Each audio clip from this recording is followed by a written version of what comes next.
Welcome to the Friends of Fantasy Benefits Baseball Podcast. I am Justin Mason, lead fantasy writer and analyst at friendsoffantasybenefits.com. Joining me on this episode is Bruce Cagle Jr. How you doing, my friend? Wonderful, wonderful. How are you doing? It is fantasy baseball season. Like, baseball season isn't quite here, but fantasy baseball season is in full effect right now. We're going to talk TGFBI drafts tonight. I'm almost done with my TGFBI draft. You are not almost done. No, man, I'm super close to maybe halfway. Yeah. Maybe by the time some people are listening to this, you'll be halfway. You guys are about 13 and a half rounds in. My league obviously moving a little bit faster than yours. But we're gonna kind of is an understatement. Yeah, we're gonna be talking about your team, my team, kind of what we both did, because we both drafted from the same spot and ended up with the same first pick. And then after that, I don't think we have any of the same players. So you obviously, or no, we have one other of the same players. We got kind of pretty much completely different builds. And so I kind of want to talk about how you kind of came to what you're doing. We'll talk to me about what I'm doing. Before we do that, just want to remind everybody, you can reach me on Twitter at Justin Mason FWFB. You can read Bruce on Twitter at BCR or BCJR Fantasy. Definitely give us both a follow and follow all our work. All right, Bruce. So we're both drafted from the 8th spot.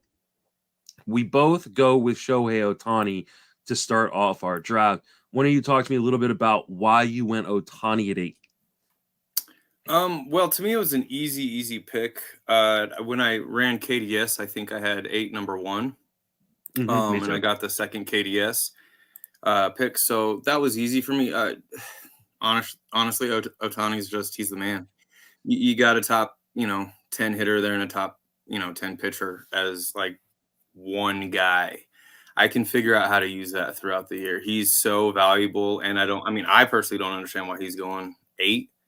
But you take a look at him, it's really, to me, it's really nice building around him. He has, my projections have him at, roughly 35 bombs, almost 19 stolen bases. I understand the stolen base concern with his caught stealing last year, but there's a little of that in there, but it's Ohtani. Talent-wise, he can steal as many as he wants, really, and it seems like a very good year for him to show all of his talents. And then pitching, you get to add in an ace every now and then when he gets his 2 starts. You get to just toss him in there, and he's one of the few pitchers that have 200 projected strikeouts. I know you're not going to get all 200, but you're going to get like 40 to 60 of them, depending on how you use them. To me, that's super valuable, easy to build around. Yeah, and that I'm pretty much in the same boat as you. I think he should be in the conversation with the other guys who are. It's pretty much developed into a top 5. So there are 5 guys that are regularly going as the first overall pick in drafts, whether that's Acuna, Trey Turner, Jose Ramirez, Aaron Judge, or Julio Rodriguez. I think you can make arguments for all of them, but I think Ohtani belongs in that group. I think there is, for me at least, a clear top 6, and he's just so valuable, even in a weekly form. Obviously, in a daily moves format where you can move a guy in and out of your lineup, he becomes the most valuable player, and it's not particularly close. But even in a weekly format, like NFBC is in this regards, the ability to move him from hitter to pitcher mid-season, right? Once you know, hey, I've got a really dynamic offense, but I need a little bit more pitching. Well, now you've got, like you said, an ace that you've just been able to move from your util spot over to a pitcher spot. The Angels have talked about using him more often as a starting pitcher, that they're not going to stick to necessarily this straight every 6th day kind of thing. So especially with him being in the last year of his contract, they're probably going to try to get as much use out of him as possible in order to attempt to make the playoffs this year. I think there is a very, very high potential for him to just be an absolute monster, a guy that's pitching every 5 days and hitting. And I want that. The hard part for me is, do I pull the trigger on him rest of my drafts? Because I've already gotten so many shares of Otani that I might need to diversify just a little bit in case something happens.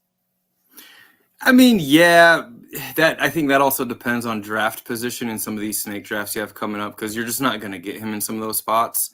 But I love him. He's amazing. And then from the 8 hole, I think it's pretty easy to kind of dictate the rest of your draft, is kind of what I've noticed. You don't have to reach as much if you don't want to. You get I don't know, some players fall to you and whatnot. We'll talk about that a little bit, but I like the 8 spot a lot. It doesn't make me think I have to do too many drastic things. Yeah, absolutely. Let's talk about what you did rest of the draft. So far rest of the draft, obviously you still have a long ways to go. You took Paul Goldschmidt in the second. I'm actually been a little bit surprised that Goldschmidt is going as high up as he is. Not because he doesn't deserve it. I think he absolutely deserves it. But because first base is typically, and it is this year, one of the deeper positions in fantasy, I'm surprised to see, we're seeing upwards of 3 or 4 first basemen in that second round. Tell me why you took Paul Goldschmidt in the second round. I'm a big, file guy. My file has him right up there at that ADP. Some of the other players around there, I felt were going a little bit overpriced, but Paul Goldschmidt, he does pretty much everything we need all day long. It's amazing what he does. So I just think he's really safe in a sense. But then he provides you with a big amount of home runs. He just fills the stats, and then he chips in really good speed. Add in a good batting average. I think, because I'm trying to get a little bit better batting average at the start of my drafts. So I felt a little more confident with him there. It was between him and Romuto. And that's a tough one because I like Romuto too, but I went with the plate appearances of Paul Goldschmidt, really thinking I could probably get a decent catcher later on, one that I liked as well. But Paul Goldschmidt was, I think he's a tier above some of the first basemen that go a little later than him. And I don't have to pay the price of Freddie Freeman, but he's damn near as good, is he not? Yeah, I think he is, and you get a little bit more power, and may get a little bit less batting average, but the stolen bases are there. Yeah, I don't have an issue at all with Goldschmidt going middle of that second round. We'll talk about Real Muto because that was my pick in the second round. But then you go 3 straight pitchers. You go 2 starters and Carlos Rodon, Kevin Gausman, and then you get a closer in Rafael Iglesias. And spoiler alert, this was the closer I landed on as well, though I landed on it a round earlier than you. Talk to me about these 3 pitchers that you went with in rounds 3 through 5. Man, Carlos Rodon's a stud. One of the few guys I got projected over 200 Ks. I don't mind him moving over, to New York. I don't think that's a big deal at all. I think he has plenty of wins there. I have him as a top 5 pitcher, on my file. So when I'm looking there and I can get a top 5 starting pitcher in round 3, and I think if I read the board right, we're looking at like he's SP number 9. That's too low, I think.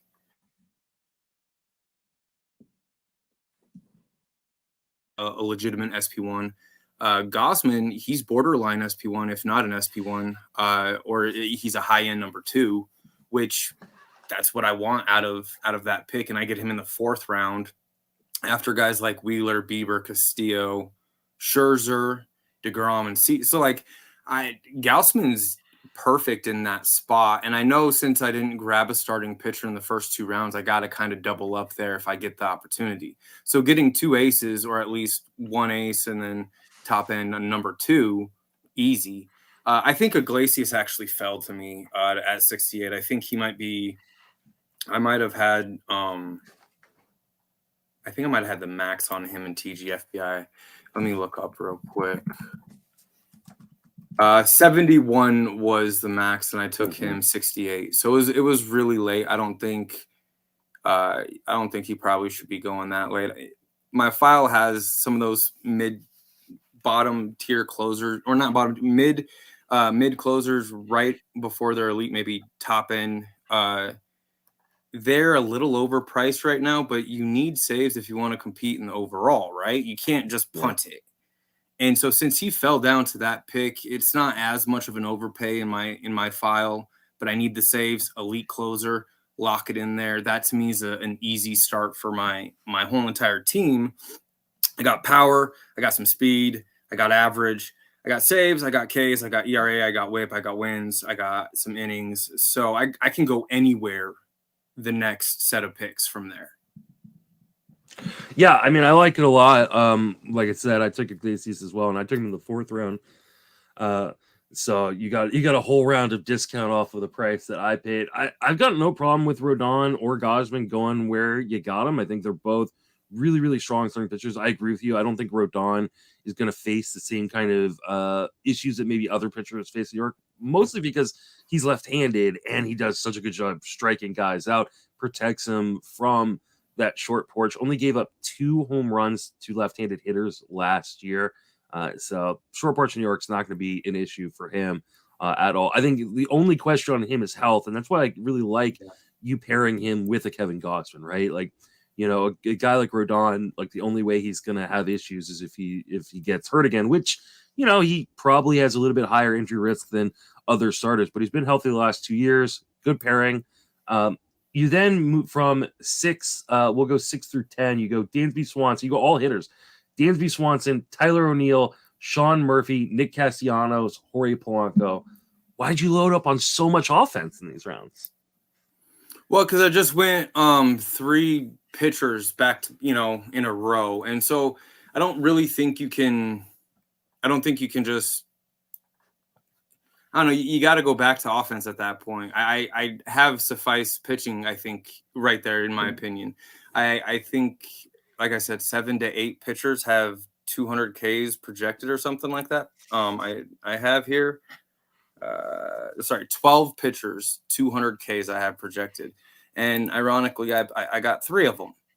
So now all of a sudden I take a look at it. I think I did a good job taking Ks and pitching away from the pool. So I'm allowed to load up on offense.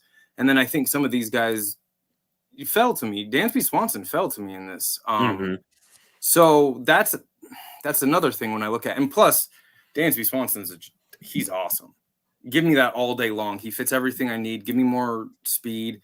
The average is a little low. I get that. But ADP, I had him going. I was using ADP of DCs going like the last 2 weeks at the start of TGFBI, and he was going around 78. I got him pick 84. That's really good. But my file has him much higher than that. So that's a steal for me. And then Tyler O'Neill, he's right there on the cusp of outfield. For me, a top-end outfielder. He's so tantalizing. That's the guy that if he has a good year, if he can, that's a huge pick for me there. Power, speed, the average is a little low. Don't care. That's why I got, I went Castellanos a little later. Sean Murphy. I mentioned earlier, I felt I could pass on Romuto because I could get a pretty good catcher later. Sean Murphy fits that bill in my opinion. Not going to get the speed, but that's why I went Swanson O'Neill. Is so I could make sure I got that speed that I wasn't going to get from the catcher spot. Castellanos, Polanco, those are rebound guys to me, but I still think they have really solid floors. Give me all the shares of Cassie if he's going this late. Give me all. I'll take all the shares. Same with Polanco. I think that'll fit, especially when second base. I feel is really second base kind of drops off. I hate saying negative things like it sucks because these guys are amazing, but no, it falls off. I feel like. Well, and not so only I does had to do something. Yeah, not only does second base fall off, it's not good at the top either. Like, there's not a single second baseman that, at least by ADP wise, is going in the top 30 picks, right? So now 2 guys did go in the top 30 picks in your draft, but they went above ADP. And then there are massive drop offs from every tier. So, second base is pretty awful. I'm not a Polanco guy this year. One, I'm a little worried about the fact that he hasn't even started playing games yet. That the knee might still be an issue for him. The other one that man, I'm not buying back on a Castellanos rebound. I don't feel like there's anything in the profile from what we saw last year that tells me the power is coming back to the way it was in Cincinnati. And maybe he was just injured, and that's the reason. Maybe there was some sort of injury that we just don't know about that like kind of hampered him. But StatCast numbers were just awful last year. Like there's and the contact skills took a step back, and I'm not in on a Castellanos rebound. Other than that, I love these 5 picks. Like Sean Murphy, I feel like is the last of the really, really good catchers, right? He's like the last of like the upper level catchers before you start getting the guys who have either real question marks or huge red flags.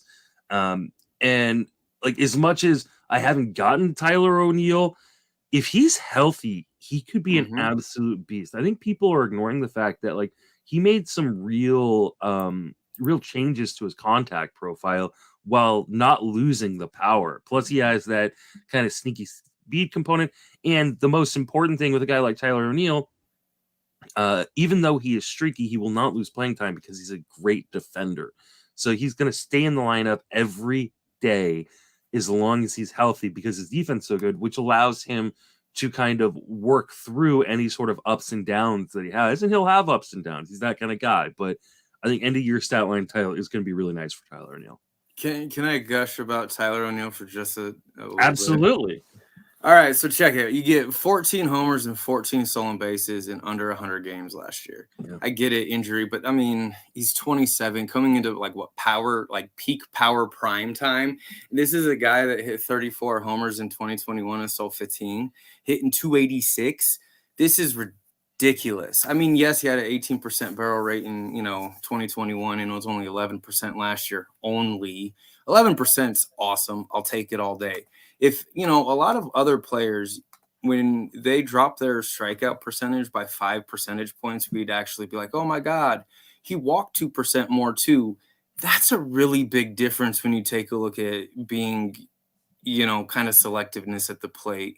I really like that component of his, of what happened to him last year. He swung a little less, meaning a little more patient. We see that in the walk percentage. Contact was higher.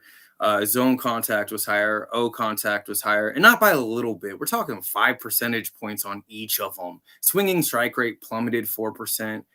Give me that, dude. And if it doesn't work, I'll be burned by it, and he'll be hurt. But if it works, it's a huge discount there.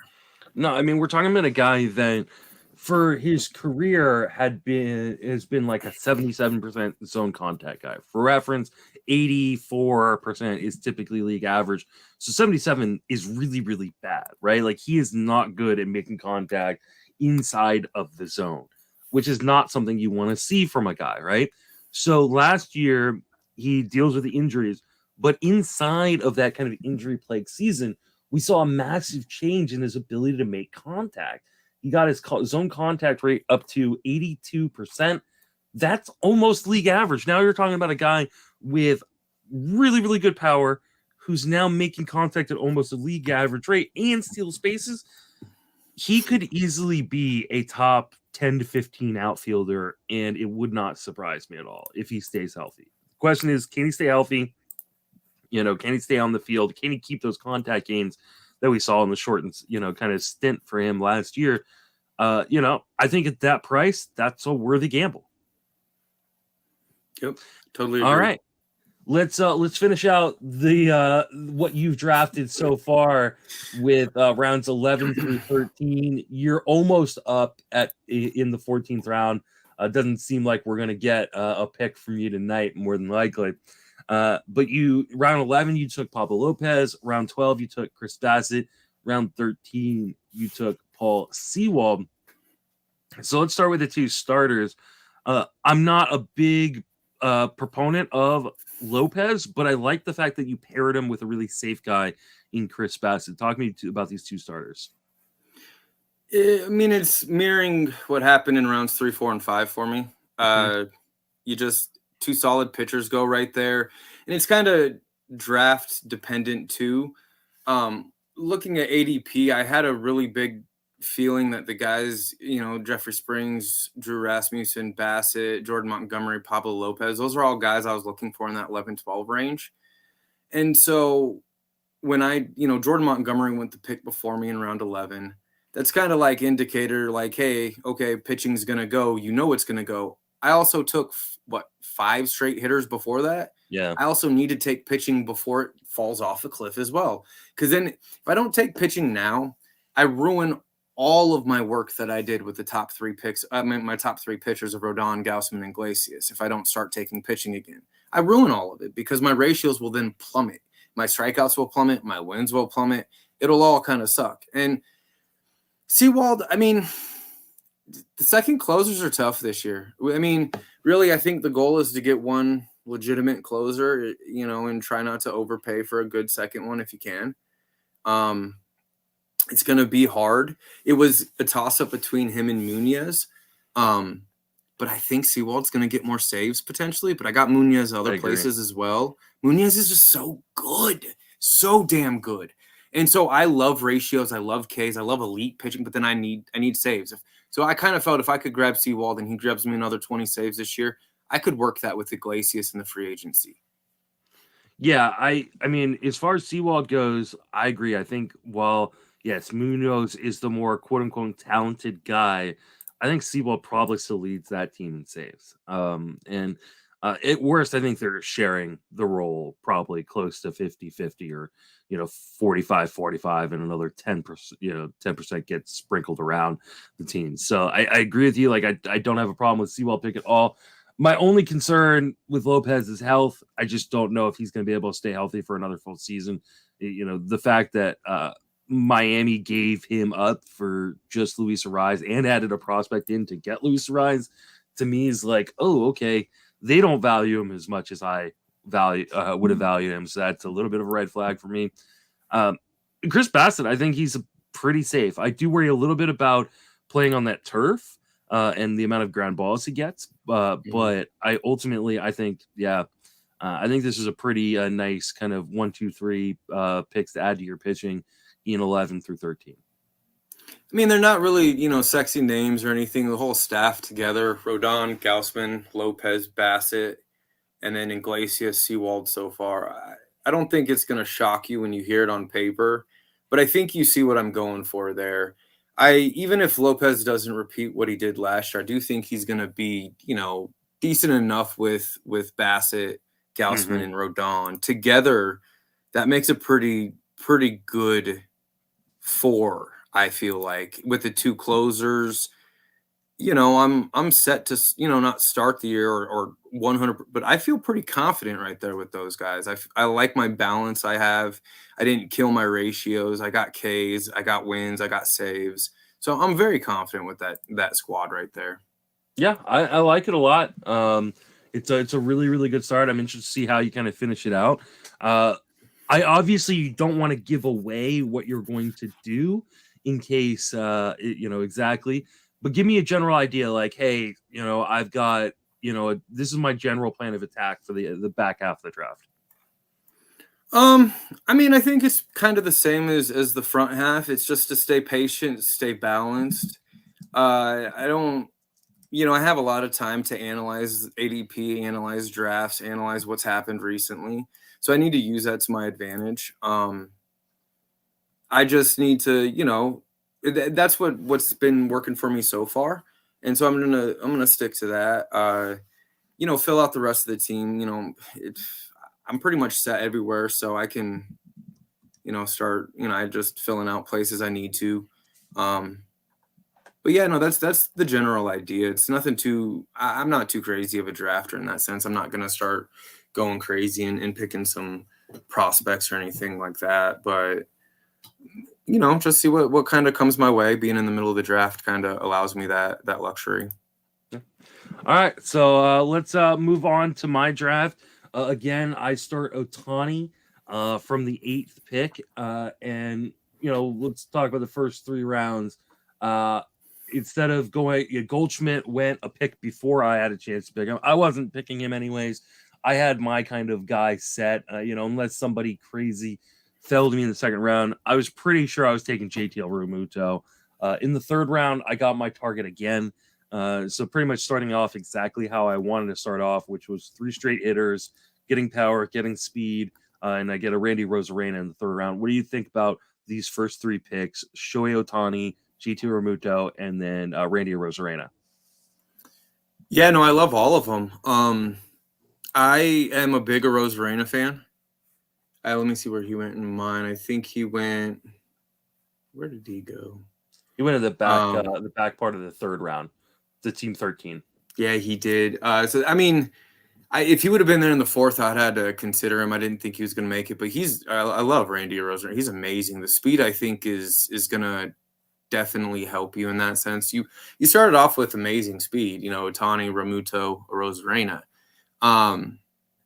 It's interesting looking at projections. They have Rosarena losing a few SBs this year, and I kind of find that hard because it's a good stolen base environment from what I'm hearing and everything. Mm-hmm. So with his speed, with what he's doing, I feel like I'm safely counting 30 plus stolen bases. The power's nice. Was there any pitching that tempted you in the second or third round to deviate from those picks?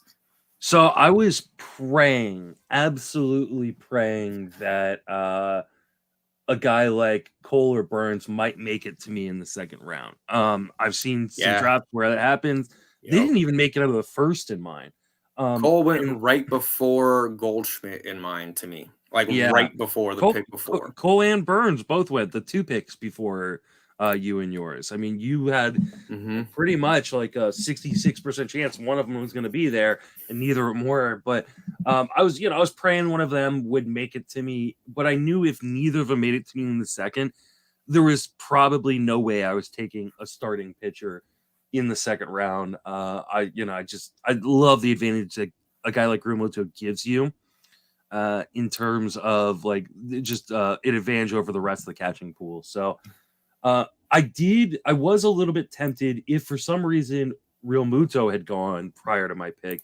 I would have been really tempted to take Edwin Diaz. And that may have been the route I went in order to, start off with an elite closer. The amount of strikeouts Edwin Diaz gets is really, really helpful, kind of supplementing your rotation. It gives you the ability to draft, starting pitchers like Max Fried that don't get a ton of strikeouts. But that wasn't the way it fell. I had kind of hoped that I would have an option with a starting pitcher in the third round, especially if Randy Rosarena went, because had a Rosarena gone, I don't know what I would have necessarily done right there. I probably would have gone like Jose Altuve. But in my draft, like there was a massive run on starting pitching or just pitching in general. Edwin Diaz, Sandy Alcantara, Jacob deGrom, Aaron Nola, Carlos Rodon, Brandon Woodruff, Emmanuel Clase, and Spencer Strider all went in between my second and third round picks. And so it was a matter of, okay, do I want to grab Shane McClanahan in the middle of the third round, or do I want to just grab the guy I love and has been one of my major targets this year, Randy Rosarena? Rosarena is regularly going in the back end of the third, early mid fourth round in drafts. Dude went 20-30 last year. Only one other player in baseball went 20-30, and that's Bobby Witt Jr. going in the middle of the first round right now. I just feel like Rosarena is criminally underrated, and if he's there in the third round, I'm going to take him every time. He's so good. Yeah, I don't understand like why people don't like him. I don't know if it's like, maybe they just expected him to be better than he's turned out to be because of that huge postseason. But like he's an elite hitter. Like he should be going in the second round of drafts. He's not. And so when he goes in the, when he's available to me in the third, I'm going to take him, like I said, just about every time. So is it time to gush about a Rosarena? Yeah. I mean, I mean, we take a look at it. The few first years he came in, it was the strikeouts, right? Like we were worried about that, and he's not going to be able to keep that average up because he was insane. He hit 300 in a small sample in 2019, but 2020 when he really made that big impact, he's just all over the place. He hit 281 in 25 games, 23 games or something. 2021 though, like 2020 season, 94 runs with a 274. That's a 128 WRC plus. Now, some of the underlying numbers weren't the greatest, but he had a 28% K. But in 2022, he dropped that 4 percentage points down to 24%. That's very serviceable. That's not like, to me, that's not red flag alert anymore. Mm-hmm. He still hit 263, kept WRC plus of 125, added stolen bases, didn't score as many runs. Is that his fault? Tampa's fault? Like that's, but he made up for the lack of runs with more stolen bases. He didn't lose his barrel rate. He went 8.2 to 7.9. That 42% hard hit to 40.7%. That's perfectly fine. His max EV is at a career best 114. So that's just showing you he's actually keeping his power while improving his strikeout percentage. Swing percentage went up a little. Contact rate went up 4%. Zone contact went up 5%. You were just talking about how crummy 77% is. He was under 77%, and he's just been steadily making improvements on zone contact. Steadily. So I don't know what to, I mean, give me, he has a high ground ball rate, but he's super fast. The environment's going to benefit him, I believe. I mean, he's a 20-30 guy. I'm counting it, and he has a good enough serviceable batting average. Too late, in my opinion. He's awesome. Yeah, I agree. Then let's see. So then I go through rounds, I believe. Let's see, 4 through 6. That's when I do my little starting pitching trio. I go closer first with Raisel Iglesias. I mentioned that you took him in the 5th round. I took him in the 4th round. I get Alek Manoah in the 5th round. And then I'm the unfortunate soul that set my cue, went to go take my kid to childcare, and the news on Joe Musgrove fell right at the same time as my pick did. And I end up with Joe Musgrove in the 6th round as my second starting pitcher. And now he's out probably for at least a few weeks with a broken toe. I'm not going to chastise you. That's still not even terrible. From what ATC looks to have updated and have him at 26 starts, and Bat has him at 26. So you miss out on what, 4 starts? I get it. It's unfortunate, but he's still a really good pitcher. I'm not going to be, nah, man, I'm good with that. He had a 2.93 ERA. His Sierra was a 3.45. So yeah, he is due for a little regression, but I'll take a 3.45 in round. What is this now? 6 we're in. We see that you had to do the same thing that I had to do, right? Was there what was the closer situation that had you go Iglesias there in the 4th instead of trying to take some starting pitching? So I by the time I get to the 3rd round and I take a Rosarena, my thought process is I'm either gonna get a McClanahan, a Verlander, a Scherzer, or I'm gonna get Hader or Romano in the middle of the 4th. One of these guys is gonna make it back to me, and of course none of them make it back to me. And so it left me with a position in which I felt like there was kind of a little bit of a cliff, or not a cliff, but a little bit of jump to the next tier of starting pitching. And there was also kind of a jump to the next tier of closers. And the only one that kind of was, part of that tier that just, got drafted by everybody was Iglesias. Iglesias he's an elite relief pitcher. And I think people are discounting him because he wasn't getting saves at the end of last year after being traded to Atlanta. Well, now he's the only closer in Atlanta. Kenley Jansen is gone. He pitched on the day that I drafted him, which I think might have been Tuesday. Actually, that was probably Monday. And I watched him pitch, and he looked just like the Iglesias that was a top 3, top 4 closer in baseball. And I was like, you know what? I think that price is going to start going up. I'm taking Iglesias here. I also knew that I've got both Alek Manoah and Zach Gallen as top 10 starting pitchers this year. And I felt like there was a really, really good chance that I could get at least one of them, if not both of them, still in rounds, 5 and 6. So my hope was at least one of them's going to make it back to me in the 5th round, and potentially both might make it back to me in the 5th and the 6th. And so I was going to take the gamble that they did. Manoah, or actually, they both made it back to me in the 5th. Gallen wouldn't make it back to me in the 6th. So that was a little bit of a bummer because I would have really liked to start that rotation with Manoah and Gallen. Musgrove, for me, I was deciding between Framber Valdez and Musgrove, and I decided that I would go with Musgrove just because he has a better whip. And I was just a little bit afraid, starting with Ohtani, who doesn't always have the best of whips, that maybe I would add Musgrove because he has the lower whip, but of course the injury then happens.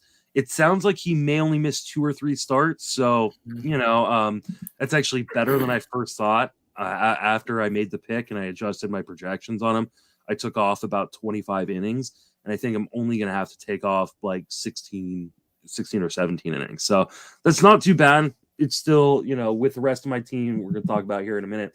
I still feel pretty good about my pitching for the most part, but my pitching is definitely, with a Musgrove injury, is definitely the weak point on this team. I like the Musgrove pick over Valdez too, for the whip, like you said. I think that was smart, especially starting a little later on your pitching picks. I think keeping your whip in mind is smart. Yeah. Round 7 through 10, I took Willy Adames, Lance Lynn, Anthony Santander, and Scott Barlow. Thoughts? So after picking Joe Musgrove, did that change these next 4 picks at all, or the route you were planning on going? Did you consider like you had to maybe push up another starting pitcher, or you had to think of that now that Musgrove is injured, or did that not, or was this part of the plan the whole time? Yeah, I didn't adjust my plan with these picks. I really I didn't adjust my plan that much moving forward, because you'll see when we talk about the next 5 picks, I went 5 straight hitters after that. No, I knew Lance Lynn was always going to be a target for me as an SP3. He's a guy that I think should be going as an SP2. I have him ranked as an SP2, as a top 30 starter. And I think he is being discounted because he had this slow start to the season last year and then his age. And the fantasy industry as a whole is ageist. They're not giving him enough credit. He was a top 25 starter from in the second half last year. He's now entering the year completely healthy. There's no reason he can't volume his way and skill, and show the same kind of skills he showed in the second half, and really be a top 25 starter all year. So I love Joe Musgrove. I took Willy Adames mostly because, one, I hadn't drafted him yet this year. I missed out on Dansby Swanson, who he went 2 rounds. I mean, he went the back of the 5th round of this draft. And that was kind of a bummer for me because I'm a big Swanson guy. I also thought about and would have had a decision if O'Neal Cruz had made it to me in the 6th round. But like Adames, I feel like is the last of kind of the upper tiers of shortstop. There's, I think, a drop off after him, and as strong as shortstop is as a position, it has a massive, massive cliff. And once you go over that cliff, like once you get past the Ahmed Rosarios and the Nico Horners, and for some people, Jeremy Pena's in that. For some people, like Javi Baez is in that. It gets really, really ugly. So if you don't have a shortstop by the time you get to like the 10th round in a 15-teamer, you're in some trouble.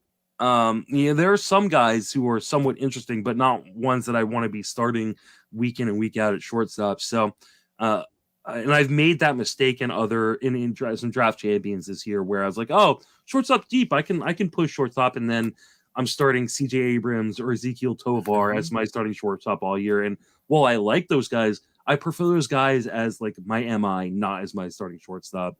Because second base is so bad, you don't have a lot of options from second base either to play your MIs. So yeah, getting Adames for me, and plus I needed a little bit of power here. I'd gotten plenty of speed with, Rosarena, Real Muto chips in, Otani chips in, and I felt like what I really needed there was some power, and so that's the reason why I went with Adames and Santander. But I love Lynn. The one I'm questioning a little bit is Scott Barlow, but it just felt like he had fallen quite a ways, and he was, all the other guys who I think are quote unquote safe closers, if there is such a thing, had gone at that point. And so it was either, kind of kick my second closer down the road or take a shot on Scott Barlow. And as we'll see later, I back him up with a roll to Chapman later. Yeah, no, that makes sense. I'm a big Adames fan myself. You take a look at shortstops. Yeah, I know we love shortstops and they're really good, and there's a lot of them that are really good. But if you go look at shortstops, I mean, my projections have him as the second highest home run hitting shortstop. Yeah. So he's high up there when it comes to power, like you're saying.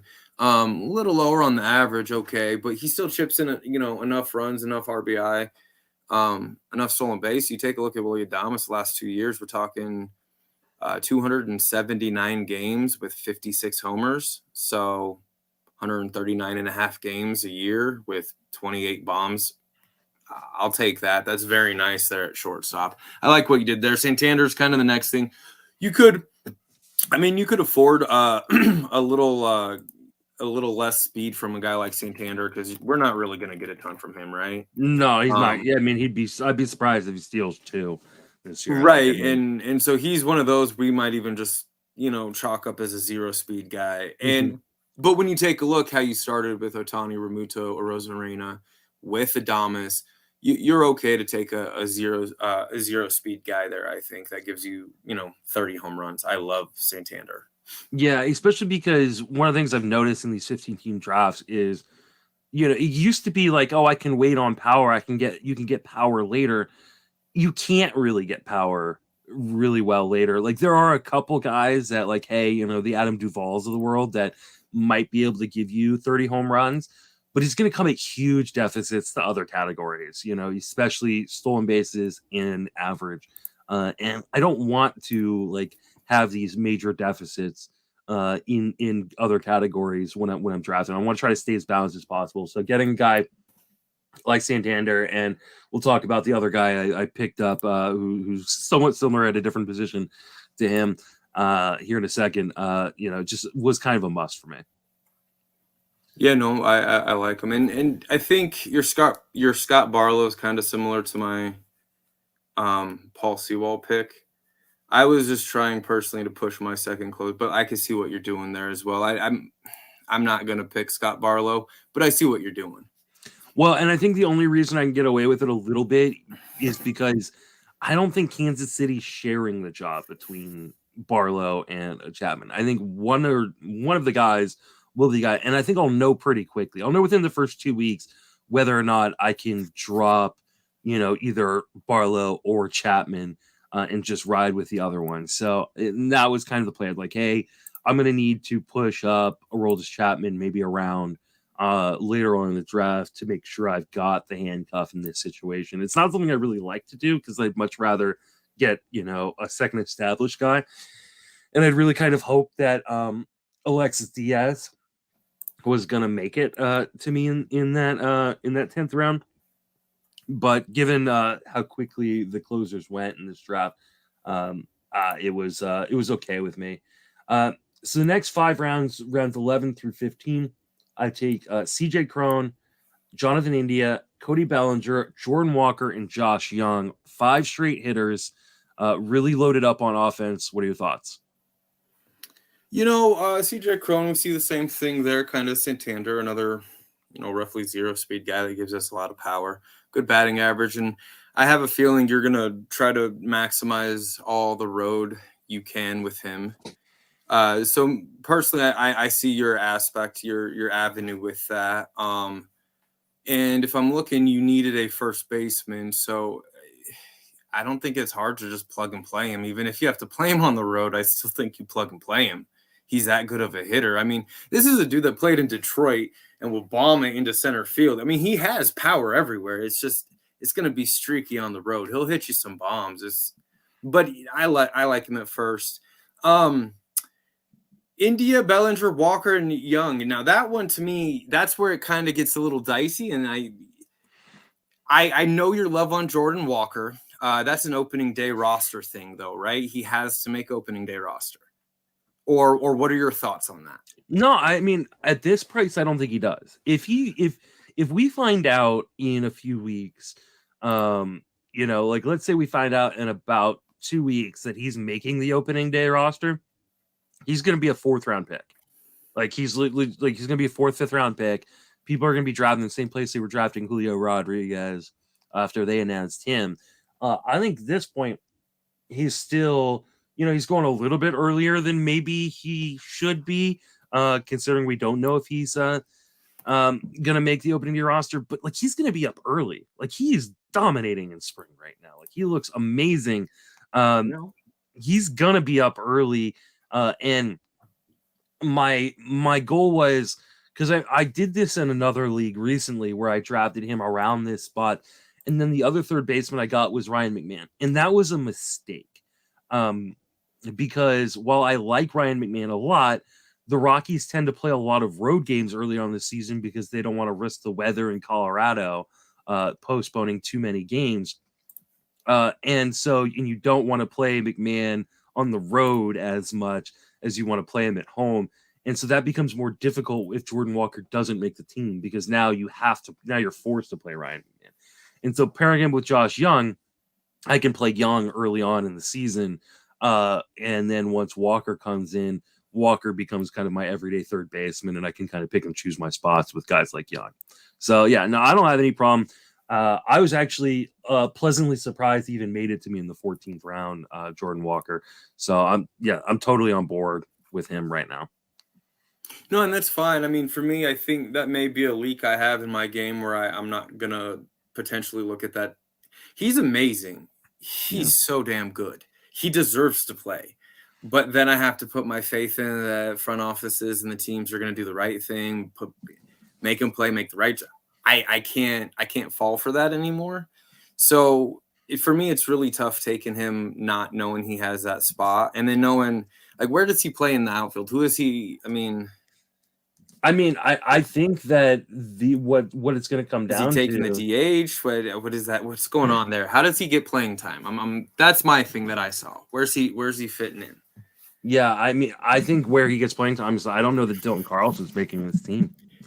I think Lars Nootbaar is the center fielder, and Jordan Walker and Tyler O'Neill are the corner guys.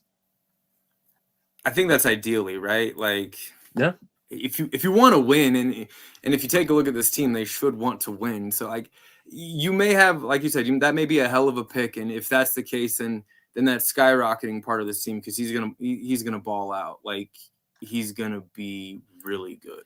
Yeah, I mean, I think he would need to perform fairly poorly rest away. I mean, right now he's hitting 429 with 1,000 slug with 3 home runs in 21 at bats right now. So like he would have to perform pretty poorly in order to not make the opening day roster. And I'm trying to even see like what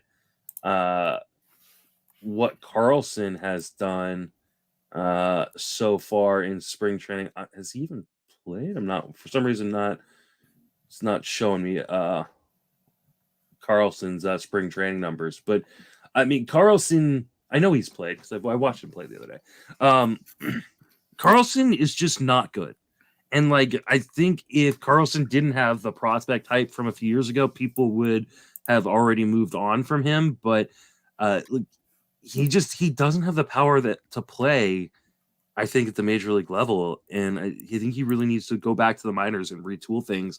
I know he's a good defender, but they've got other good defenders on this team. Like, I'm not super worried about it. I think Carlson is the odd man out in St. Louis, and Jordan Walker is playing every day. He should. I think, if they make the right choices, he'll be up there playing right away, like soon right away, because he smashed the ball. He should be up at least given an opportunity. Are we believing the India bounce back, Bellinger bounce back? So yes and no. So I'll say yes on India. I think if India is healthy, and by all accounts he's healthy right now, I think he goes back to being, a really, really good table setter, high teens, low 20s home runs, and just, he's just going to rack up runs in the Reds offense, kind of in the same way we saw Brandon Drury do in the first half before he was traded. I think people kind of forget, like, yeah, Brandon Drury was hitting for a lot of power in Cincinnati, but he was also racking up a ton of runs. He was on pace for over 100 runs before he got traded to San Diego in August. So in spite of the fact the Reds aren't very good, I still think India can score a lot of runs. And like we talked about, second base is awful. And we got to a point where, by the time I made that pick on India in the 12th round, Polanco and Von Grisham had gone earlier that round. Tyro Estrada had already gone. Brandon Loud already gone. Gleyber Torres already gone. Obviously Jimenez, in the top four. Second baseman already gone.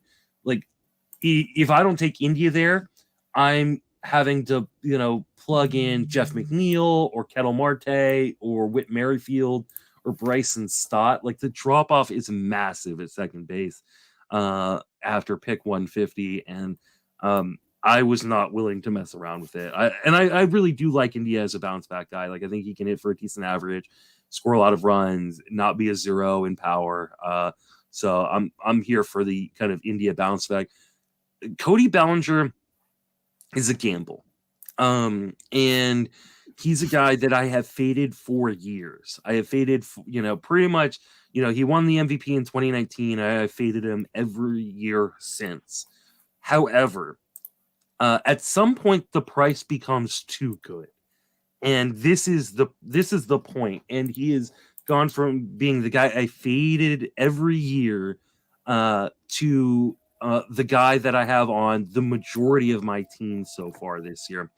Because we know that even a bad Cody Bellinger is still probably going to hit like close to 20 home runs, right? And he's still going to steal 15-ish, close to maybe 20 bases. That's a bad version of him, is potentially 2020. The good version is a first round pick. And so I think the only problem with me taking Cody Bellinger in this spot is I don't have the best batting average. And it's almost, and you don't want to do this in a overall format league like this is, but I'm almost punting batting average and hoping for the best in this league. So I get that people are like, well, no, Cody Bellinger, he's never going to turn back into the guy that he was. But at this point in the draft, I don't need him to. Like, we're talking about the 13th round and a 15-teamer. He's going in this, he's going in the same round as Andrew Benintendi. Isn't he like the same guy as Andrew Benintendi at this point in his career? Like, with the ups, like, and we know Benintendi has no upside, right? Benintendi's not turning back into a second round player, but Bellinger could. Bellinger's still young. We know he's got a ton of power in that bat. We know he's got a ton of speed. He's going to play every day because of that defense. I think Bellinger's underrated. Yeah, I think the batting average really kind of kills you there, but you addressed that. I mean, you spoke on that. So that's the tough part there. I see with a Cody Bellinger pick, but you're really piling on stolen bases, which is good. You got some good power, some really good speed in that sense. So yeah, I see what you're doing there. I can get with the Jonathan India bounce back. A lot of things in his profile were a little, but then is that due to injury that he struggled so much? I mean, he's 25, 26, still really, really young. He scored 98 runs in 2021, 20 homers, 12 rips with a 270 average almost. So you're spot on with him scoring a lot of runs and can do a lot. So and you're not paying that premium that you had to pay there's not a huge premium on him this year. So I don't mind that at all. I think you're getting into some batting average issues. But if Walker comes in, and that could really turn around potentially some of that batting average there. Yeah. And I mean, batting average is just gonna be an issue for me. Like, I'm not gonna lie. Like, if I have a weakness, like a really glaring weakness on this team, it's for sure batting average. All right. So obviously I went 5 straight hitters in those rounds. So I loaded up a little bit of pitching. Next 5 rounds, I went Edward Cabrera, Jared Kelenic, Tyler Anderson, Michael Kopech, and Brendan Donovan. Thoughts on these 5 picks? It looks, when I take a look at it, it looks like we're reaching for a little upside with a couple of these guys. Tyler Anderson's intriguing to me because he was so damn good last year. Yeah. Projections have him fallen back quite a bit, but I don't know that. I mean, I hate to get roped in, but I'm getting roped in. here's the thing, like, and I'm gonna be real honest, like, none of these guys were targets for me coming into the draft. Like, I mean, outside of none of the pitchers, at least, right? Kelenic and Donovan were definitely guys I was planning on targeting in this draft, but none of the pitchers were guys that were like high up on my list of guys I wanted to draft. But after I take Josh Jung in the 15th round, the 3 guys I want in round 16, or potentially even round 16, 17, 18, something like that, Jack Flaherty, Trevor Rogers, and Andrew Heaney all go. And it kind of left a dead spot in starting pitching where I went, oh, I need some starting pitching, but there's not many guys I really like. And so I decided, hey, you know what? I'm going to go upside and safety. And I feel like I got the upside with Edward Cabrera and Michael Kopech, and a little bit of safety with Tyler Anderson. Tyler Anderson, the hate is going way too far on this guy. Like, I understand, like, we're expecting him to regress some after the amazing last year and leaving the Dodgers, who are just a superior organization in terms of development. But, like, are we going to pretend like he forgets how to pitch just because he drove across town to the Angels? Like, he didn't, like, he's not going to completely forget what he learned last year. Like, I expect him to regress some, but, like, he's being drafted outside like the top 50 pitchers. He was a top 15 pitcher last year. Like, are we really regressing him 35 or maybe even 45 spots in terms of like his rank and starting pitcher? I think that's insane. Not to mention, the Angels have a cake early season matchups. They start on the road in Oakland. They have another Oakland series in the first month. I'm pretty sure they get the Nationals. Like, they have a really, really nice early season schedule. And once we start getting past round 15, when I'm targeting a starting pitcher, I'm typically looking at that early season schedule because, you know what, after round 15, you're going to drop most of those guys anyways.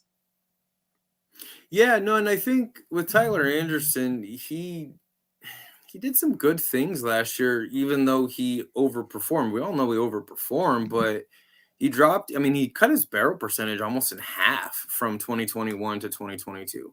That's something we want to see. His hit per 9 plummeted, 9.16 to 7.3. But realistically, he was never at a low hit per 9. His career average before last year was 9.13. So there may be some regression there with him, obviously, but 7.13 is really nice to see. Keeps the ball in the yard. I mean, last year was a 0.71. His career was a 1.41 before that for home run per 9. So he also cut his home run per 9 in half. I mean, yeah, I'm gonna throw the dice kind of how late I have to throw it on him, and maybe we strike some gold early on, and if it doesn't work out, you just move on. Yeah, I mean, what he did in terms of limiting walks and limiting home runs, like, those aren't flukes. Like, he's not just going to all of a sudden start walking guys at, like, a 10% rate, or, giving up home runs, at like a 1.5, homers per 9. And he's definitely not going to do both of those simultaneously, unless like something is unless he's completely broken, for some reason. But there's no reason to think that he will be. So, like, I mean, I just think Anderson is kind of a safe guy, especially considering where he's going. I think the price is way too cheap to not take a gamble on. Yeah, and I mean, he doesn't throw significantly hard or anything like that, but mix it all together, and I'm definitely willing to I'm willing to throw the dice on him. He has a couple of pitches that have some positive value to him from last year. I For this late, kind of pairing it with your staff you have, I really like Tyler Anderson. Cabrera and Kopech, I see what you're doing with them. I'm not necessarily in on them. I look for guys that may have a little lower whip, but if you're thinking they also somewhat overperform when we're taking a look at values, when you overperform on ERA and whip, that's sometimes the easiest way to boost your value. So if it works, they're not going to have high whips. They'll be down there reasonably. So I mean, I can see where you're going with that for sure. Yeah, I mean, like with both of these guys, it's just a little bit of an upside play. They're both guys I haven't drafted either. I think I may have drafted Cabrera somewhere, but I definitely haven't drafted Kopech. The reports on Kopech have been really, really good. He's looked really, really good so far.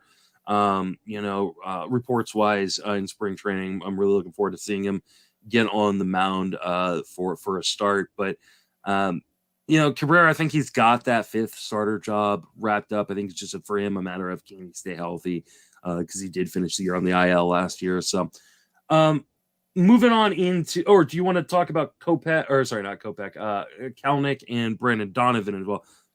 Kelenic is crushing spring training right now, and I feel like this is the last time I'm going to be able to draft him. Is it a FOMO thing? Because I have been on him prior to, like, I felt like he was underrated in the market just because he has struggled as a prospect, and when prospects struggle in their initial go arounds, the fantasy industry buries them. And so, like, I felt like, okay, this is a guy who's shown elite prospect pedigree, and it's kind of a post type sleeper type dude. But now we're gonna get to, now that he keeps hitting home runs in spring training, his price is gonna go up massively. Like, I doubt I'm gonna be able to get him in like the main event or anything like that. Good. That's good. Let's probably try to skip him in the main, I would say. No, I'm okay. So his 2 seasons in the big, I mean, you add them up and it's almost a full year, 147 games, 558 plate appearances. The good, 21 homers, 11 stolen bases. The bad, a 168 average, a 68 WRC plus. So he's, really down there. The power is going to be there. It's just, do you believe he's, got the plate discipline under control and can actually benefit you with the average? I personally think it's really difficult to pair a Kelenic and like a Cody Bellinger on your team. It kind of hurts the plan that you had with Ramuto Cron earlier to help with your batting average, in a sense, if they do continue to struggle long term during the season. And then if you have to drop Kelenic, then we're looking at kind of waiver wire stuff again. So, but he will provide you some home runs and some speed while he's playing, but the average might really hurt you. Yeah, I mean, I think that is the big issue, because in spite of the fact that, like, I'm trying to find Kelenic's spring training numbers right now, in spite of the fact that Kelenic's, hitting for power and, and looking really good, he's still striking out at a fairly high rate. Like, it's like the strikeouts. I don't think the strikeouts are necessarily going anywhere. I do think that he can, I mean, right now he's tied for the MLB lead in terms of home runs in spring training, and so I'm excited about that. I'm excited about the changes he made in the offseason. Like I said, I was already kind of in on him as kind of a post-type sleeper guy coming in the season. If he ends up being garbage again, then I drop him. After round 15, like, you just, the guys you're going to end up keeping on your roster are pretty far and few between. But I love the upside on Kelenic. I feel like he's still fairly affordable in the market. Like I said, that may change now, now that he's doing what he's doing in spring, but I got plenty of early shares, so it worked out for me. Yeah, I mean, I think you're gonna have to take some risks in outfield this year as well. It doesn't seem like there's any way around it. You're gonna have to take some risk in outfield. And Yeah. so if that's kind of your guy, and I mean he's doing the damn thing, and he does have some good things about his profile. Yeah, then roll the dice there with him. Yeah. All right. Moving on into rounds. Where are we at? 21 through. We'll do 25. TJ Friedel, who is my boy this year. There's no doubt about it. I wrote him up in my this year's Cedric Mullins article. Leota Taveras, Jose Suarez, Mackenzie Gore, in a Aroldis Chapman. What are your thoughts on these 5 picks? Yeah, I mean, I see what you're doing. It's kind of trying to fill out the team here. I'm with you on Friedel. He has some. He has me interested at some of his price points. So if I can kind of nab him in some places, I'm definitely going to look at it. He's good for late speed. I think he fits the team that you're building as far as speed goes quite well. Let me see, where do I have him at? So that's. I mean, I really like this. I mean, like that's 10 stolen bases, something like that for him. So that's good. Same with, Leody Tavares. You see another speed thing. He adds a little bit of pop and whatnot, but he's another one I worry about batting average, but we've kind of already, I mean, that's the thing we've beaten on this one. And then you're just filling out your pitching there. Chapman, I think, is smart, honestly, with Barlow. I think Chapman either is the closer or he doesn't pitch for them. Yeah, I think there's like an in between. I think he definitely pitches for them, like one way or another. But like, I think we're gonna know pretty quick whether or not he's the closer. And I mean, at this point, I feel like he's the mentality of like, I'm the closer, and if I'm not, I'm gonna maybe be a distraction or not want to pitch too much for you. Yeah, I mean, but I think it's a good pairing with Scott Barlow though, because you square that up. Yeah, I mean, I think that it looks like Aroldis Chapman finally made his debut, so that's something at least. I just wanted to make sure I had the guy in Kansas City, and like I said, I kind of wish I'd gone a different direction. Maybe I should have, maybe instead of drafting Barlow, where I did draft him, I'm trying to see if like who would have been another guy. I mean, I guess I could have gone like the Paul Sewald route, or I could have gone the Pete Fairbanks route, or maybe tried to wait and grab like an Alex Lang or Kyle Finnegan, someone like that. But like I said, I just felt like that Barlow was such a good value where I got him, and being able to pair him up with Chapman later gives me a little bit of a safety net there, because it's one of those two guys. And like I said, I don't think they're necessarily going to split the role. I think one guy is going to have it over the other. And I think there's honestly a chance that Barlow gets traded before the start of the season anyways. We've already seen the Royals trade a bunch of the veteran guys, and there are teams that could use a ninth inning option, like the Dodgers. Don't forget, the Dodgers a few years ago traded like a few days before the season for Craig Kimbrell. Or was that last year? Yeah, it was last year. So, like the Dodgers aren't afraid to make a late trade, and I don't think the Royals would be afraid to trade away one of these guys either. So, let's see. What are your thoughts on the other guys?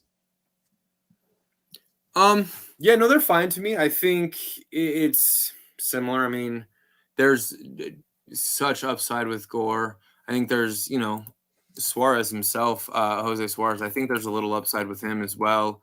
For where we're getting them, they're rounding out your pitching staff. You're not necessarily relying a ton on them.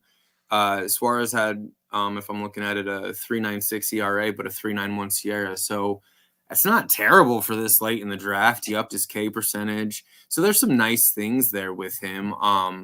So here's the thing about a few more innings, Here's the thing about Jose Suarez. So Jose Suarez in the second half of the season last year made a pitch mix change, started throwing, I think, the slider a little bit more.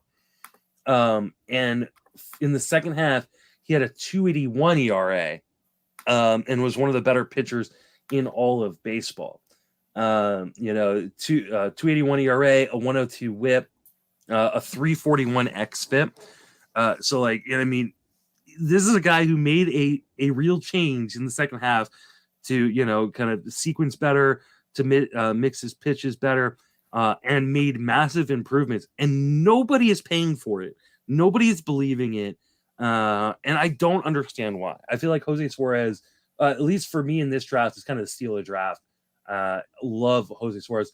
Mackenzie Gore, I think it was kind of a mistake of a pick. Not because I don't like Mackenzie Gore. I actually like him a lot, and he looked really, really good in his first start.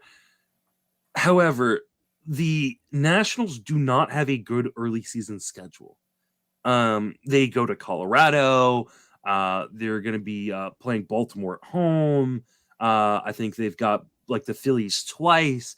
I don't know that I'm going to be able to use Mackenzie Gore early on in the season, which doesn't leave me a lot of options on my bench. And so I think as much as I like Mackenzie Gore, I don't know how easily I'm going to be able to hold on to him. I mean, he's one of those guys you'll see kind of right then. And I think you have to take some of those risks with unfortunate, Musgrove issue. And that's the problem, yeah. He may not miss as much time as we were, but then again, he may have a setback and miss a couple more weeks. So that's a tough part. But then Jose Suarez, no, there's a lot of good things in this first and second half about him. You take a look at it. I mean, ground ball rate jumped up 32% in first half to 47.8% in the second half. So really good stuff there. He threw a lot more strikes, it looks like. He walked a lot less people, I believe, too, when I was looking at it just in general. Yeah, 10.8% to 4.2%. So he's one of those, Cagle walk was 5.27. We're talking elite territory in that sense. So when you have a guy that can actually do that, that's the dart throw you want to take later in the draft. That's a really good, that's a good target to go after when they have, differences in the first and second half that way, and you're not having to pay for it. So no, that's a good pick there from you. Then I finish out my draft. I still have to make my last pick. I've actually I made a pick while we were talking. So so the last 4 picks that I've made, so rounds 26 through 29, Brandon Belt, Kevin Newman, Dominic Smith, and Joey Bart. Any thoughts on those guys? I mean, not deep thoughts, really. It's the end of the draft, and if they don't work out, they most likely will be dumped. Yeah. But I don't have really strong feelings on any of those guys personally. Yeah, like I said, Washington, they're going to make a trip to Colorado. So Dom Smith, hopefully maybe knock in a couple home runs during that series playing in Colorado. Kevin Newman, I've kind of come around on him a little bit. He's second and short base eligible. He's going to play every day in Cincinnati. Like, I don't think there's a massive breakout or anything coming, but he's just like the perfect guy to put on your bench in a 15-team league because he covers both middle infield spots. And I think he's going to be okay. Like, I don't think he's going to be great or anything. The Brandon Belt pick is mostly just kind of an upside playing kind of guy to platoon with CJ Cron, especially until Jordan Walker's up. So, once Jordan Walker's up, then it's a lot easier for me to either move on from Belt or Don Smith, whichever one isn't performing. And then Joey Bart is a second catcher, and that is it. Like, I don't think he's going to be good. I don't second catcher. Yeah, I don't. For me, like, I would have liked to get a better second catcher. They all went a little bit faster than I expected them to, and so at that point, it's like, okay, I'm just waiting to the last round or last 2 rounds. And Joey Bart's like a guy. Like, I think there is a little bit of upside if he does figure things out. But he has been so bad against breaking pitches and off-speed pitches that, like, there is no reason to think he is going to get better. No. And I mean, it's a 2-catcher league, so we have to have a second catcher. I will be cycling through that position throughout the entire year. Yeah, and that's kind of the thing. And you see that kind of how the team plays out. You see some of the guys you had to pick that you'll cycle through if they don't pan out. And if they do, even if they don't pan out after like a month, you're going to drop them. Because some of these guys you're kind of only going for the beginning of the season to supplement your team, which I think that's okay. And then, I mean, my last round pick will be some point tomorrow. I'm going to take a pitcher. I don't know what pitcher it's going to be. I got some ideas of guys I might be interested in targeting, but it's got to be someone I'm probably going to be willing to use, considering, like I said, I'm probably not going to want to start Musgrove, or I'm definitely not going to be able to start Musgrove first few weeks of the season, and I'm probably not going to want to start Mackenzie Gore very often. So yeah. So how do you feel about the team overall? I like the team overall. Like, I mean, obviously my projections have me crushing this league. But they should, because they're my projections. And if I wasn't drafting according to my projections, then I clearly made some massive mistakes. I definitely have issues in batting average. I think my batting average issues are clear and apparent. And I'm hoping to get some BABIP luck from guys like Cody Bellinger, and some like skill gains from guys like Jared Kelly. But overall, like, I feel pretty good about my team as long as it doesn't suffer any more pitching injuries. If I suffer, like if Lance Lynn were to go down, or like a guy like Alek Manoah were to go down, I'd be in a lot of trouble. And especially with already Musgrove being down for probably 2 to 3 starts. I can't really afford any major pitching injuries at the beginning of the season. I feel like my offense is pretty stacked. Like, we got plenty of power, plenty of speed. The batting average is going to be an issue, but the place I can't afford any injuries before the start of the season or early on in the season is pitching. So as long as that doesn't happen, I feel like I'm in pretty good shape. Oh, yeah. Anything that you're going to take from this, maybe into some of the drafts that you're, and not to get too deep into potential players, but some of the big drafts you have coming up, because I know Vegas has come right around the corner. Anything you're taking from this, any strategy, any different thoughts you're taking and you might gonna change, or anything you saw that you didn't notice before? Nothing that I'm gonna change necessarily, but what I am gonna do, something that I did in this draft that I haven't traditionally done a lot, which is after a certain round, and it's probably halfway through the draft. So in a 30 round draft, 50, after round 15, throw ADP out the window. I don't care about ADP, and really I don't care about it a ton early on either. But at least I'm trying to play a few more ADP games in terms of, I can get this guy later. Like what I tried to do with Alek Manoah, in Rossy Iglesias. I took Rossy Iglesias in the 4th because I was pretty sure I could get Manoah in the 5th. But after round 15, like I've mentioned a number of times through this pod, you're gonna drop most of those guys anyways. Right. So go get your guys. Like, go get the guys you want. If you have a guy, especially, like, I think I probably set the min. Obviously other drafts haven't, come close to finishing. But like TJ Friedel is a guy, if I can find him in the ADP, of course I've got to do it a different way. So TJ Friedel is a guy, like, I took him ADP is 330. Yeah, his ADP is 330. TGFBI. And I have the min pick so far at 308. So I sent the min. It seems likely that continues to be the man. Maybe somebody pops it a little bit earlier, before the other drafts, because he's only been drafted in 8 of the 29 leagues so far. But like, I just said, I'm gonna make sure I'm leaving this draft with my guys. So like, I pushed Jared Kelnick up, I pushed TJ Friedel up, I pushed Jose Suarez up, and the guys that I didn't push up, I missed out on. Right? Like, I wanted Kyle Bradish. I didn't get Kyle Bradish because I didn't push him up above his ADP. I played the ADP games with him. I think, it's okay to kind of use ADP as a guideline and as kind of a tool, but go get your guys, especially after a certain point in the draft. Like, if these are the guys that you really want, then you need to, like, spend the picks to go get them. And if you have them ranked or projected to be going in a certain place, even if the ADP says, you can get them in 2 rounds, like, after a certain point, you're going to drop all those guys anyways. Like, just go and get it. Go get the guys you want and have the team you want at the end of the day. And that's what I did in this draft. I feel good about it. I'm going to continue to do that rest of the season. Oh, yeah. Let's see. Is there Is there anything draft dynamic wise in this particular draft? Were positions getting pushed up that you had to kind of do anything differently with? Did you feel like there was runs that were going you couldn't miss out on? Was there any draft dynamics like that being in the middle of the draft for you? The starting pitching went really fast, and it went in pockets, right? Like, so they went in these runs.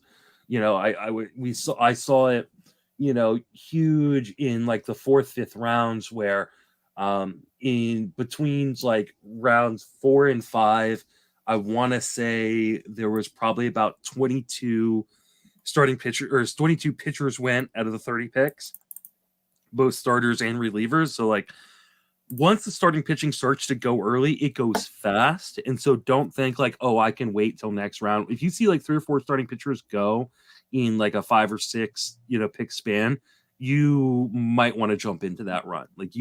Like sometimes like I hear a lot of times people go, well, I like to zig when other people zag, right?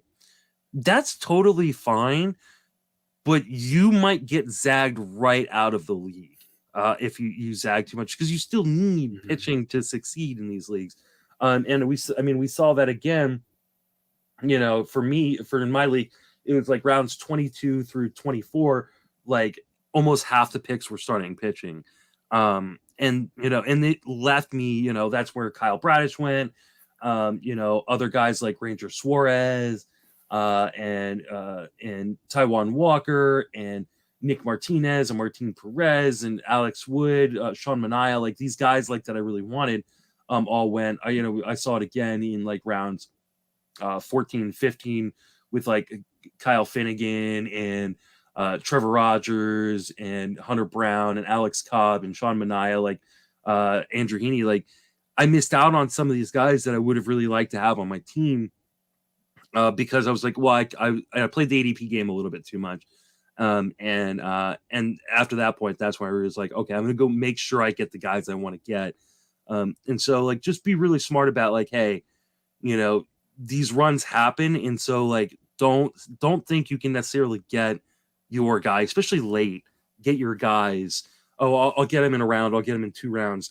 All it takes is one person to like a guy as much as you, and you're fucked. Mm-hmm. Yeah, I noticed there was doing my prep. I noticed rounds 3 and 4 were very, very pitching heavy. So I knew that if I could, get the first couple of picks I liked in rounds 1 and 2, I could probably hammer pitching in 3 and 4. I felt like I was lucky enough to have Rodon still there, Gaussman. But then I was like, I told myself too, while I was picking those guys, because it was Gaussman and Iglesias. Because you need the closer, even though I didn't have him at that price or at that ADP, but I know I need the saves, and I know that's his ADP. And I'm like, well, if he falls all the way back to this pick 68, and that's dang near his max lately, I have to pick him there because he's not coming back around. He's not making another, 14, 15 picks back to me. We already know that. It's not happening. So there's certain times that ADP works that way, but then there's other times where, some people just Alex Lang went kind of crazy high in mine, round 12 into round 12. Wow. So now all of a sudden, when I'm picking Sewald in 13, Lang was a target for me later, though, a couple of rounds later, and I think I would have been happy with him there. But now I have to start thinking, oh man, I need to look at this closer. So that's going back to your point of some of the runs. You have to even look at them when you may not necessarily want to, but I think if you're well prepared, you can pivot a lot, and it's not very hard to pivot if you're prepared well enough. I think way too often when a draft is over, we focus on the guys that we didn't get that we wanted. Or actually what we end up focusing a lot on, like, I took this guy here, but I could have gotten like this closer like later, right? Like, I took Scott Barlow in the 10th, but like I could have just, said, screw it, I'm not going to take him, and gotten, I don't know, like, Finnegan, 4 or 5 rounds later. You also could have missed out on like the one, like the problem with like going, well, why draft this guy here when I can get this other guy, 4 or 5 rounds later. Well, if someone else thinks they can get that other guy 4 or 5 rounds later and snipes you, now you're left with 0 options. Like, I would much rather be like, oh man, I overpaid on Raciel Iglesias in the 4th than being left with like, a guy that I don't think is a legit, top tier closer, in the 7th or 8th, because I thought maybe I could push the Iglesias, pick a little bit later. And so I would much rather have the regret of, oh darn, maybe I could have gotten a discount on a different guy than not having the guy I want. Yeah, no, I feel you on that one, and I like what you did on the top end of the team quite a bit. The back end's where it differs with me, but that's a philosophy and draft approach, I feel like, in some of the players, and that's perfectly fine. And like you said, your projections, you kind of have them at a certain spot, and you can see the upside to those picks, and it's not where there's no like thought process behind it. So that's what I look for personally, and I like to see it, it working together and putting it all together, because I put all your team together with my projections because I'm kind of a nerd. It came together like you said, the glaring hole on offense is average, but other than that, like, you got power, you got a lot of speed in that sense. The one, like you said, the one thing would be a pitching injury that would kind of hurt you. I mean, that might even make you have to throw Ohtani more as a pitcher, and I don't think we want to start Ohtani strictly as a pitcher. Well, the nice thing is I'm definitely starting him opening weekend, because I think they start in Oakland. Right. So like, right. No, but like now you can get away if you have to start him as because he could still be your ace pitcher if you have to, but that means you took some injuries on, and now you're playing a much lesser guy at utility. It's probably not a good thing if you have to pitch him at starting pitching all year. Yeah. But other than that, we see what you're doing with the team. I can get behind the story you're telling with and with the draft you're going with here. I can see what you're doing there with it. I'm looking forward to seeing how it plays out. That's gonna do it for this episode. Bruce, remind everybody where to reach on social media and plug anything you got going on. You can find me on Twitter at BCJR Fantasy, and it's just been some podcasts with you every Sunday night. Drafting, getting ready for the upcoming season. Awesome. You can find me on Twitter at Justin Mason, FWFB. Email me at the show, friendsoffantasybenefits@gmail.com. Rank daily at Fangraphs, and pretty close to daily at Fantasy Pros. I'm on this podcast, TGFBI podcast, and the Sleeper and the Bus podcast. That will do it for us. For Bruce and myself, thank you for listening. Have a fantastic baseball season.